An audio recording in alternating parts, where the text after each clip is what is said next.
नमस्कार, साधना प्लस बिहार झारखंड देख रहे हैं आप। मैं हूं आपके साथ प्रगति चतुर्वेदी। खबरों की शुरुआत करेंगे, लेकिन उससे पहले एक नजर इस वक्त की हेडलाइंस पर।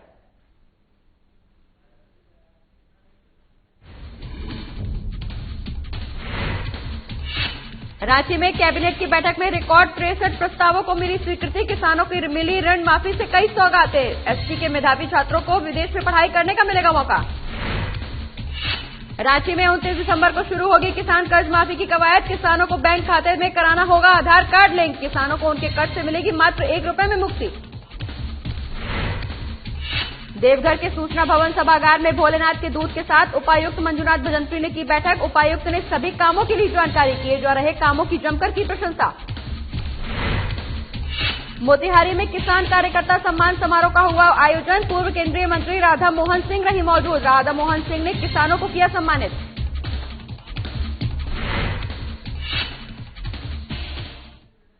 चलिए खबरों की शुरुआत करेंगे, जहां झारखंड सरकार ने प्रदेश में सरकार गठन के 1 साल पूरा होने के ठीक पहले हुई कैबिनेट की बैठक में रिकॉर्ड 63 प्रस्तावों को स्वीकृति प्रदान की है, जिसमें किसानों को कई सौगातें मिली हैं। वहीं किसानों की ऋण माफी के लिए 2000 करोड़ के आवंटन को स्वीकृति प्रदान की गई है। इस राशि में राज्य के सभी रैयत और गैर रैयत के 50,000 रुपए तक के कृषि ऋण माफ किए जाएंगे। वहीं 31 मार्च 2020 तक ऋण लेने वाले किसान ही इसके दायरे में आएंगे। वहीं किसानों के लिए एक और बड़ी योजना को राज्य के कैबिनेट में स्वीकृति प्रदान की गई है। वहीं फसल बीमा योजना की जगह पर झारखंड राज्य फसल राहत योजना लाने का निर्णय लिया गया है। इसके तहत राज्य सरकार बीमा कंपनियों को पैसा नहीं देकर सीधे किसानों के खाते में राशि देगी, जिससे फसल से हुए नुकसान की भरपाई हो सकेगी। इसके तहत फिलहाल 100 करोड़ रुपए का प्रबंध किया गया है। बता दें कि मुख्यमंत्री पशुधन विकास योजना के तहत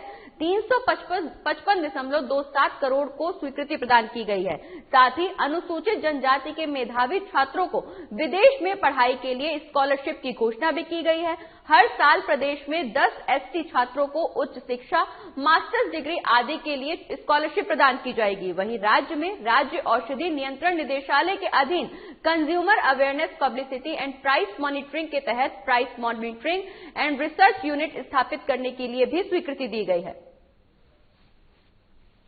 वित्तीय वर्ष 2021 के लिए कृषि, पशुपालन एवं सहकारिता विभाग अंतर्गत प्रस्तावित झारखंड राज्य फसल राहत योजना हेतु कुल 100 करोड़ रुपए मात्र अनुदान की स्वीकृति दी गई। फसल बीमा योजना इंश्योरेंस कंपनी के माध्यम से नहीं चला करके राज्य सरकार खुद ही किसानों को जिसका ही फसल नष्ट होगा उसको डायरेक्ट फायदा पहुंचाएगी। ये योजना का नाम है झारखंड राज्य फसल राहत योजना। जिसका भी किसानों का फसल नष्ट होगा वो उसका भरपाई जो है वो राज्य सरकार करेगी।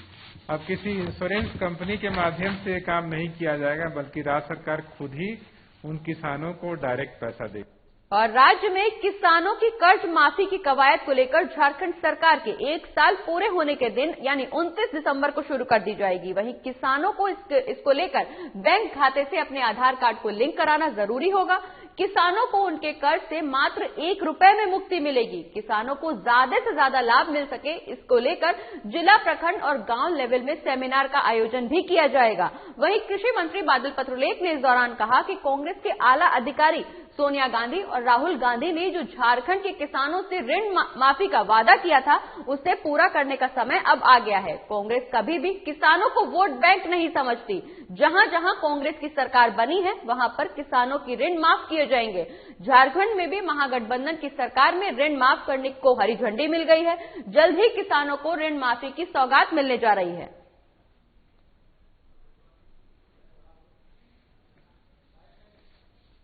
जब ऐसे में असहयोग बड़े भाई का मिला, केंद्र का मिला, तो वादा तो हमने किया था, केंद्र के भरोसे नहीं किया था।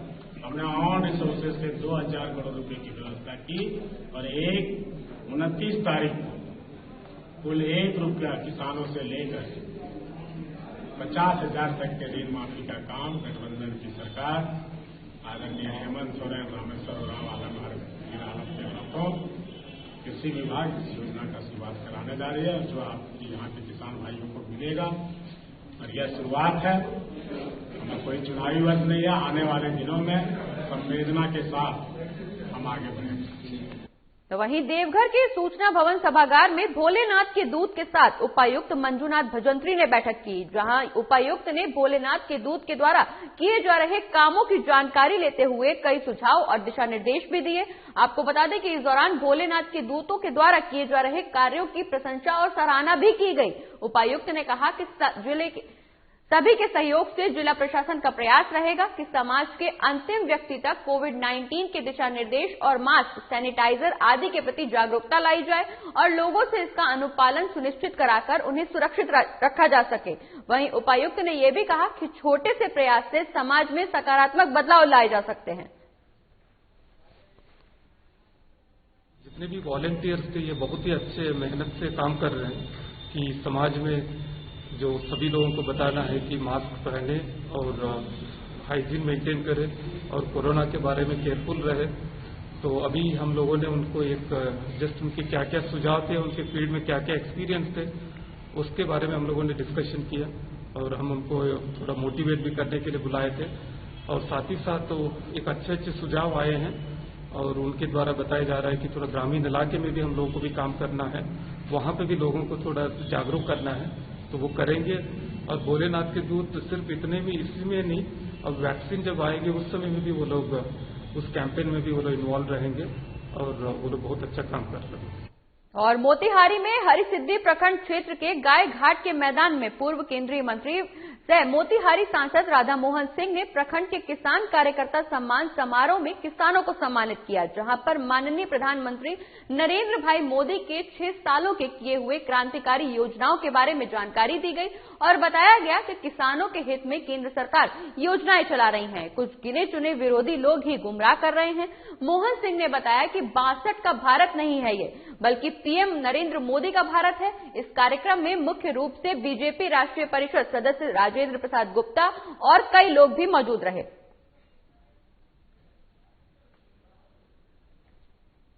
तो आपको बता दें कि मोतिहारी में किसान कार्यकर्ता सम्मान समारोह का आयोजन हुआ। इस दौरान किसानों को यह बताया गया कि प्रधानमंत्री नरेंद्र मोदी जो किसानों को लेकर जो योजनाएं चला रही है वो किसानों के हित में है। इस दौरान पूर्व केंद्रीय मंत्री राधा मोहन सिंह वहां मौजूद रहे। इस दौरान कई अन्य लोग भी वहां मौजूद रहे, जहां किसानों को सरकारी योजनाओं के लाभ के बारे में जानकारी दी गई।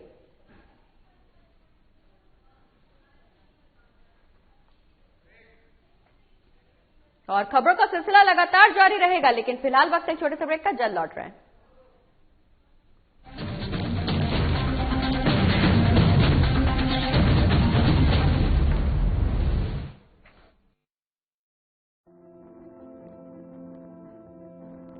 कोरोना का संकट अभी टला नहीं है, इसलिए लापरवाही बिल्कुल नहीं। जब भी घर से बाहर निकले मास्क जरूर लगाएं। दूसरी बात, एक दूसरे से कम 2 गज की दूरी बनाएं।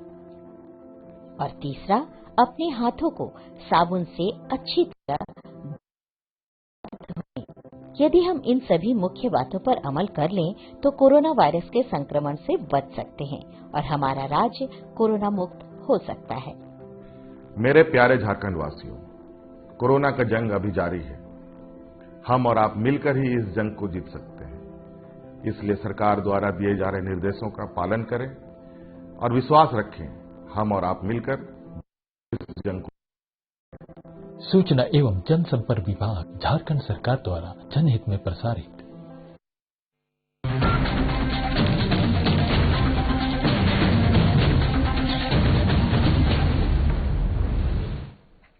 और ब्रेक के बाद अब रुक करेंगे आरा का, जहां भोजपुर जिले में गढ़हनी थाना क्षेत्र में आरजेडी युवा नेता की गोली मारकर हत्या कर दी गई। वहीं आरजेडी नेता का शव गढ़हनी थाना क्षेत्र के रामडीहरा गांव के पास सड़क किनारे से बरामद हुआ। घटना को लेकर गांव और आसपास के इलाके में सनसनी का माहौल है। वहीं घटना के बाद आक्रोशित ग्रामीणों ने आरा सासाराम स्टेट हाईवे पर सहंगी मोड़ के पास सड़क जाम कर दी। इधर घटना की सूचना मिलते ही स्थानीय थाना पुलिस घटना स्थल पर पहुंची मामले की छानबीन में जुटी हुई है।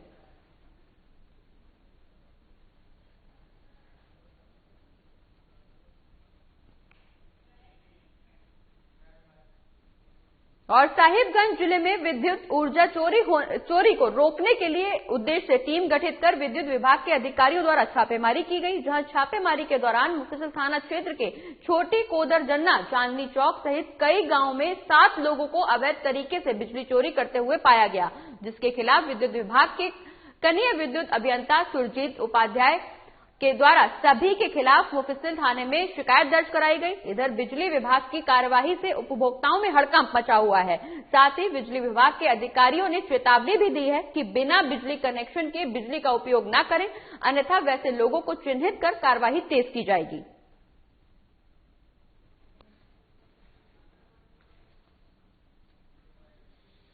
विद्युत विभाग की ओर से एक छापेमारी गश्ती की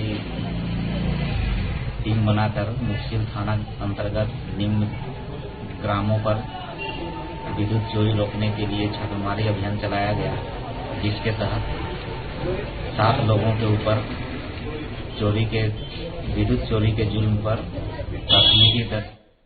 और सरायकेला जिले के आदित्यपुर रेलवे स्टेशन से पहले मालगाड़ी इंजन से अलग हो गई और जिससे बोगी पलट गई। वहीं घटना देर रात बुधवार की बताई जा रही है, जब मालगाड़ी टाटा सेटिंग यार्ड में जा रही थी। इसी दौरान आदित्यपुर रेलवे स्टेशन से पहले रेलवे फाटक के बाद RRI के पास ये घटना घटी। वहीं घटना इतनी भयंकर थी कि आसपास काफी जोरदार आवाज गूंजी, जिससे रेलवे किनारे झोपड़पट्टी में रह रहे लोग दहशत में आ गए। वहीं इस घटना के बाद रेलवे का अप और डाउन दोनों लाइन जाम है।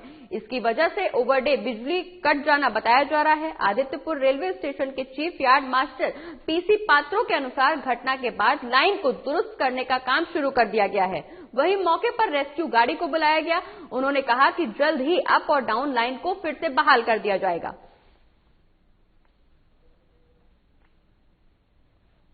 आपको बता दें कि सरायकेला जिले के आदित्यपुर रेलवे स्टेशन से ठीक पहले मालगाड़ी इंजन से अलग हुई, जिसके बाद बोगी पलट गई। हालांकि ये पूरी घटना बुधवार की देर रात की बताई जा रही है, जहां मालगाड़ी टाटा सेटिंग यार्ड में जा रही थी। इसी दौरान ये हादसा हुआ, मालगाड़ी इंजन से अलग हुई, फिर इस दौरान बोगी पलट गई।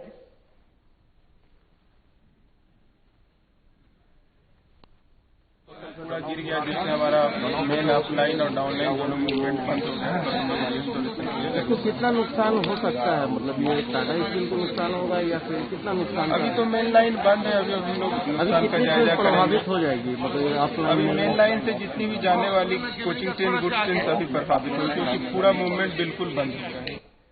और लातेहार जिले के महुआडांड प्रखंड के महज 2 किलोमीटर दूर कुरोकोला गांव से लेकर गांव चुटिया तक 5 किलोमीटर सड़क पूरी तरह से खराब है।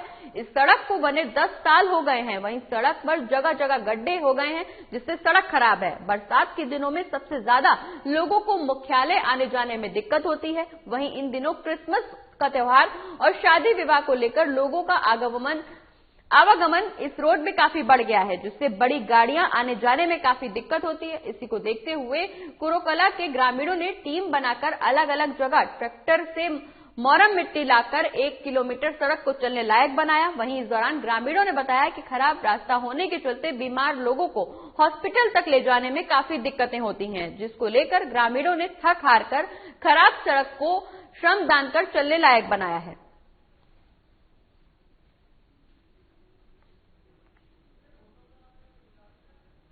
तो आपको बता दें कि लातेहार जिले के महुआडांड प्रखंड के महज 2 किलोमीटर दूर कुरोकला गांव से लेकर गांव चुटिया तक 5 किलोमीटर तक की ये सड़क पूरी तरह से खराब है, जिसको लेकर राहगीरों को काफी परेशानी होती है। इस दौरान शादियों का माहौल है, जहां लोगों का आना जाना काफी बढ़ जाता है। इस दौरान बड़ी बड़ी गाड़ियों का भी इस सड़क से गुजरना होता है, लेकिन खराब सड़क होने के चलते राहगीरों को काफी परेशानी होती है। इस दौरान ग्रामीणों ने यह फैसला लिया कि श्रमदान करके सड़क को वो खुद ही ठीक कराएंगे। ग्रामीणों का कहना कि कई बार शिकायत की गई है, सड़क को ठीक कराने की मांग भी की गई है, लेकिन प्रशासन द्वारा कोई सुनवाई नहीं की जा रही है, जिसके चलते अब ग्रामीणों ने सड़क को दुरुस्त कराने का जिम्मा खुद ही उठाया है। तस्वीरों में आप साफ देख सकते हैं, जहां लातेहार के गांव के लोगों ने खुद ही सड़क ठीक कराने का फैसला लिया, जिसके चलते गांव के लोग खुद ही अब सड़क ठीक कराने के लिए जुट गए हैं।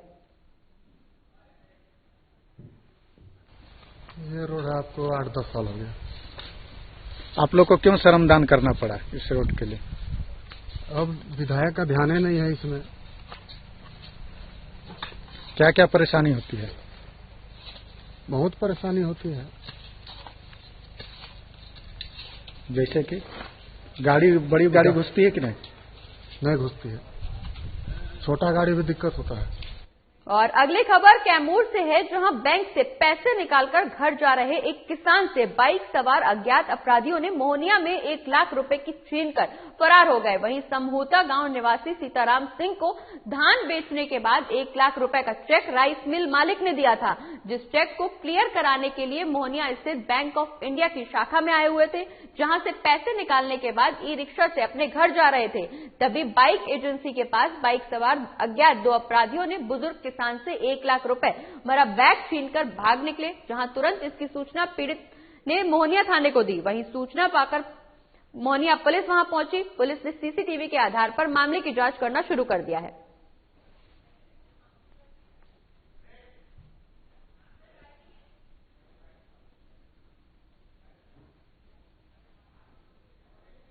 और खबरों में आगे बढ़ेंगे, लेकिन फिलहाल वक्त एक छोटे से ब्रेक का, जल्द लौट रहे हैं।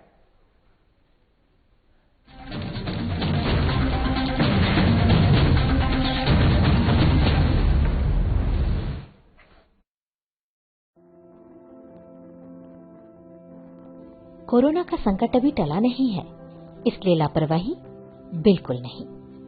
जब भी घर से बाहर निकले मास्क जरूर लगाएं। दूसरी बात, एक दूसरे से कम 2 गज की दूरी बनाएं।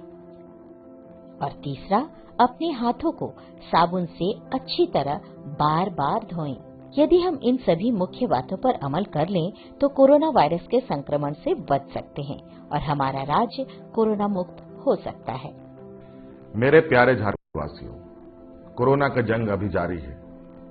हम और आप मिलकर ही इस जंग को जीत सकते हैं। इसलिए सरकार द्वारा दिए जा रहे निर्देशों का पालन करें और विश्वास रखें, हम और आप मिलकर जरूर इस जंग को जीतेंगे।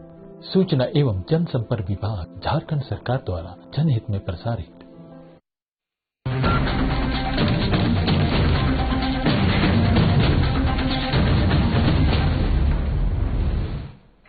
और ब्रेक के बाद एक बार फिर से स्वागत है आपका। खबरों में अब बात करेंगे सहरसा की, जहां आपसी विवाद के चलते सगे चाचा ने अपनी ही भतीजी पर धारदार हथियार से हमला कर उसे गंभीर रूप से घायल कर दिया।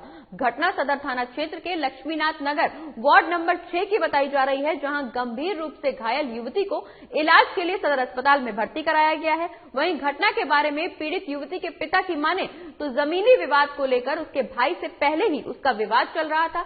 आरोपी भाई ने बार बार जायदाद से बेदखल करने की धमकी दी थी। इसी को लेकर उसकी बेटी से उसके भाई के बीच किसी बात को लेकर विवाद हो गया, जिसके बाद आरोपी चाचा ने धारदार हथियार से जानलेवा हमला कर दिया।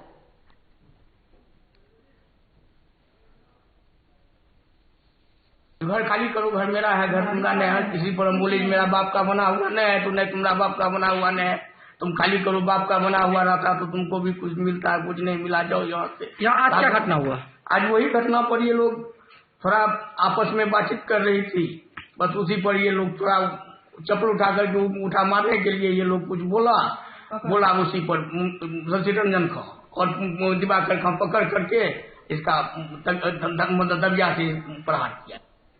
और वैश्विक महामारी कोरोना के संक्रमण को रोकने के लिए क्रिसमस और नए साल के आने की खुशी को मनाए जाने में एहतियात बरतने और सरकार द्वारा निर्देशित गाइडलाइंस का पालन करने की अपील जिला प्रशासन ने की है। आपको बता दें कि जिला प्रशासन की ओर से एसडीएम सुरेंद्र प्रसाद ने अपील की है कि क्रिसमस के उपलक्ष्य में धर्मावलंबियों और गिरजाघर के प्रमुख वैश्विक महामारी कोरोना के संक्रमण का खतरा अभी टला नहीं है। ऐसे में सरकार द्वारा निर्देशित गाइडलाइंस और नियमों का पालन करते हुए क्रिसमस का त्योहार मनाएं। साथ ही लोग अनावश्यक भीड़भाड़ से बचें। आयोजन स्थल पर सरकार द्वारा निर्देशित संख्याओं में ही लोग इकट्ठा हों। घरों और त्योहारों को चलते घरों में अपने परिवार के साथ ही त्योहार को मनाएं। साथ ही मास्क, सैनिटाइजर और अन्य बचाव के संसाधन का भी प्रयोग करें।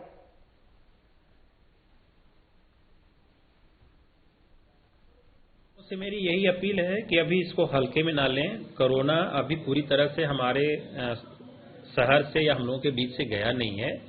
सरकार ने जो निर्देश दिए हैं कि इनसाइड स्पेस, आउटसाइड स्पेस में कितनी भीड़ रहनी है, उसका अनुपालन करा के अपने धर्म का भी अनुपालन करें, धर्म को भी, अपनी आस्था को मनाएं। लेकिन बेवजह अत्यधिक भीड़ लगा के चीजों को थोड़ा सा मुश्किल में ना डालें और खुद को मुश्किल में ना डालें। तो मेरी अपील रहेगी कि आप जा रहे हैं तो मास्क, हैंड सैनिटाइजर, ये सभी चीजों को रहें। और जो भी गिरजाघर हैं उनसे मेरा यही अपील रहेगा कि आप कम से कम जो मेरा परमिटेबल लिमिट है उसी के अनुसार लोगों के साथ आके अपनी पूजा पाठ करें। और फारबिसगंज के सुल्तान पोखर स्थित वीर हनुमान ठाकुरबाड़ी परिसर से श्याम सेवा समिति ने महोत्सव का आयोजन किया, जहां 1 दिवसीय श्री श्याम महोत्सव पर भक्तों ने शहर में भव्य विशाल निशान यात्रा निकाली।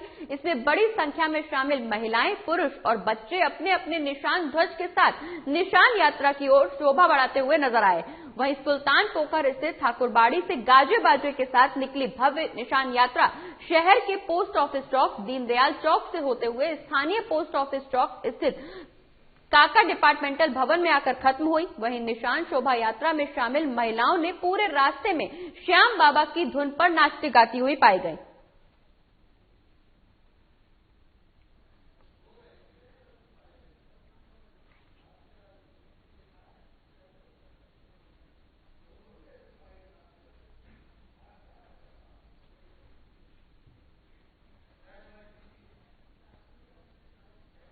और धनबाद के कई पिकनिक स्थलों में प्राकृतिक वादियों में बसा तोप चांची झील भी एक पिकनिक स्पॉट है, जो पर्यटन प्रेमियों को अपनी ओर आकर्षित करता है। वहीं धनबाद जिले के मुख्यालय से करीब 45 किलोमीटर दूर ब्रिटिश काल में तोप चांची झील को बनवाया गया था। पारसनाथ पहाड़ियों की श्रृंखला से घिरी इस झील की एक खासियत है कि इसमें सालों भर पानी मौजूद रहता है। इस साल पर्यटकों को आकर्षित करने के लिए झील के किनारे लीची बागान को भी विकसित किया गया है। पिछले 96 साल से ये झील धनबाद के लोगों की प्यास बुझा रही है। यहाँ के पानी से प्राकृतिक तरह से धनबाद के कतरास और झरिया तक पेयजल आपूर्ति की जाती है।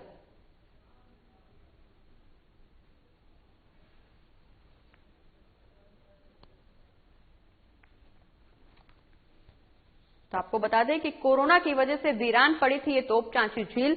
वहीं धनबाद के कई पिकनिक स्थलों में प्राकृतिक वादियों में बसा है ये तोप चांची झील, जो कि एक पिकनिक स्पॉट भी है, जहां पर्यटन प्रेमियों को ये आकर्षित करता है। आपको बता दें कि धनबाद जिले के मुख्यालय से करीब 45 किलोमीटर दूर ब्रिटिश काल में तोप चांची झील को बनाया गया था। पहली बार मम्मी पापा के साथ आए तोप चांची झील में, यहाँ पे बहुत सुंदर लग रहे हैं मुझे। यहाँ चारों तरफ पानी है और यहाँ पहाड़ बहुत सुंदर दिख रहे हैं। इससे पहले मैं पंचायत मैथन गया, मैं यहाँ पहले कभी नहीं आया, आज मैं संडे में आया घूमने यहाँ। और कोल्हान डीआईजी राजीव रंजन सिंह आज सरायकेला खरसावां जिला के आदित्यपुर थाना पहुंचे। वहीं मीडिया से बातचीत करते हुए डीआईजी ने कहा कि सरायकेला और चाईबासा जिले में हाल ही के दिनों में नक्सलियों के गिरफ्तार होने और नक्सल गतिविधियों में कमी होने की बात उन्होंने इस दौरान बताई। वहीं डीआईजी ने नक्सलियों का आह्वान करते हुए कहा कि नक्सलवाद के रास्ते चलकर उनका विकास नहीं हो सकता, वो समाज की मुख्य धारा में लौटे और झारखंड सरकार के सरेंडर पॉलिसी का लाभ उठाएं। उन्होंने झारखंड सरकार के नक्सल पॉलिसी को देश की सबसे बेहतरीन नक्सल पॉलिसी भी बताया। इसी दौरान डीआईजी ने अधिकारियों को कई अहम दिशा निर्देश भी दिए। अभी आप देखते होंगे कि चाईबासा में हाल ही में नक्सल इनकाउंटर हुआ, चाईबासा में भी, जिसमें एक नालंदा का पीएलएफआई का नक्सल कैडर मारा गया, 2 पकड़े गए और कई माओवादी भी कई अरेस्ट हुए हैं विगत साल के दिनों में। हमारे दोनों जिले जो नक्सल प्रभावित हैं, चाईबासा और सरायकेला का जो ट्राई जंक्शन एरिया है, इसमें लगातार छापामारी नक्सल अभियान विगत महीनों में लगातार चली है। और हम तो आपके माध्यम से यही कहेंगे कि जो भी नक्सली गुमराह हुए हैं ये सरेंडर करें, हथियार छोड़ें। हथियार से किसी समस्या का समाधान नहीं निकल सकता है, ये मुख्य धारा में लौटें। झारखंड सरकार की जो सरेंडर पॉलिसी है वो भारत देश के अन्य नक्सल प्रभावित राज्यों से ज्यादा बेहतर है।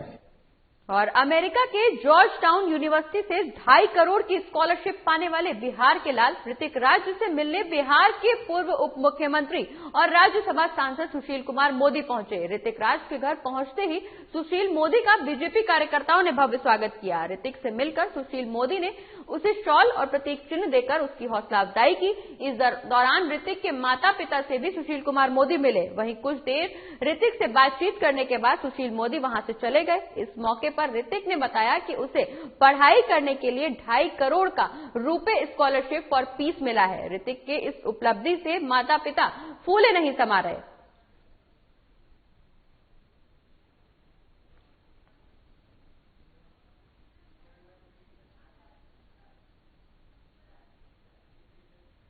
और मधुबनी जिले के फूलपरास थाना इलाके में NH 57 पर एक बहुत बड़ा दर्दनाक हादसा हो गया, जिसमें 2 लोगों की मौत हो गई। बताया जा रहा है कि घने कोहरे की वजह से यह हादसा हुआ। आपको बता दें कि यह हादसा उस वक्त हुआ जब ट्रक दरभंगा से पूर्णिया की ओर जा रहा था और अनियंत्रित हो गया और एक चाय की दुकान में जाकर टकराया, जहां 2 व्यक्ति पहले से ही चाय पी रहे थे।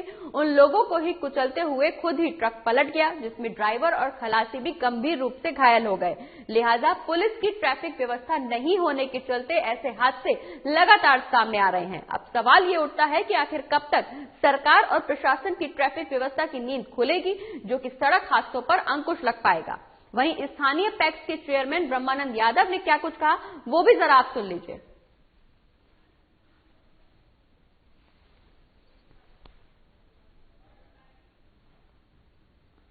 लोहिया चौक पर कोहरे के कारण सड़क दुर्घटना में वाहनों पर दर्जनों वाहन एक दूसरे से टकरा गया, जिसके कारण 2 लोगों की मौत सड़क पर ही हो गई और 4 लोग घायल हो गए। बस पर 3 सवार थे, वो भी गंभीर रूप से घायल हो गए हैं। अभी प्रशासन पहुंच चुका है। लोहिया चौक पर दोनों बगल से आवागमन ठप है, पूरी तरह ठप है।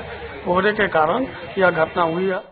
और दुमका जिले के मसलिया प्रखंड के निपनिया से बलिया जोड़ होते हुए गोलपुर तक करीब 12 किलोमीटर सड़क जर्जर हो चुकी है, जिसको लेकर स्थानीय लोगों में आक्रोश है। आपको बता दें कि ये सड़क ग्रामीणों, कामगारों और विद्यार्थियों के लिए बेहद ही अहम है, जहां से हर दिन हजारों की संख्या में ग्रामीण, कामगार, छात्र और छात्राओं का आना जाना होता है। वहीं ग्रामीण इस सड़क की मांग को लेकर कई बार संबंधित विभागों, जनप्रतिनिधियों को अवगत भी करा चुके हैं। बावजूद इसके इस सड़क की न तो मरम्मती हुई है और न ही अब तक निर्माण का काम शुरू हुआ है। लोग हर दिन जान हथेली पर रखकर इस सड़क पर चलते हैं।